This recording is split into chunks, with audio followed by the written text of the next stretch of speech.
সাকিবকে ফেরাতে তৎপর বিসিবি, আইনি প্রক্রিয়া এগোচ্ছে আসিফ আকবর। বাংলাদেশ জাতীয় ক্রিকেট দলের সাবেক অধিনায়ক সাকিব আল হাসানের প্রত্যাবর্তন নিয়ে আলোচনা এখন তুঙ্গে।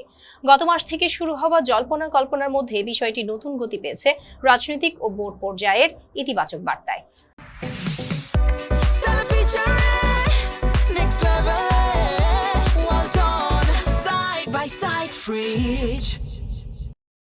ত্রয়োদশ জাতীয় সংসদ নির্বাচনের পর সরকার গঠন করেছে বাংলাদেশ জাতীয়তাবাদী দল।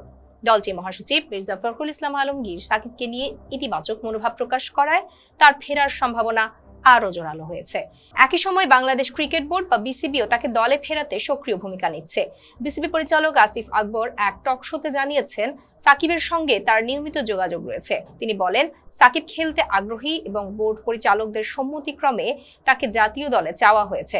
আসিফ জানান, সাকিবের বিরুদ্ধে থাকা মামলাগুলো নিয়ে তার আইনজীবী বিসিবির সঙ্গে যোগাযোগ করেছেন। খুব দ্রুত কেসের ফাইলগুলো সরকারের কাছে হস্তান্তর করা হবে, যাতে রাষ্ট্রীয়ভাবে বিষয়টি নিষ্পত্তি সম্ভব হয়।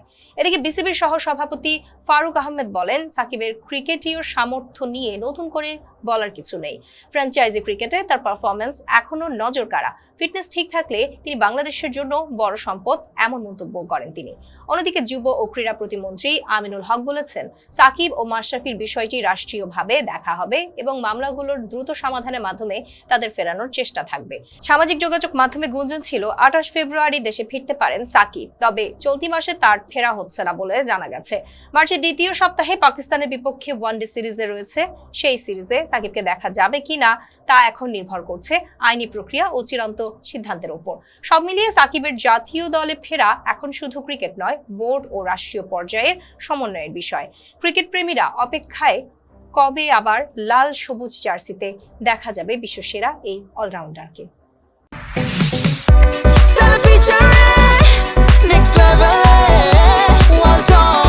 Side by side fridge.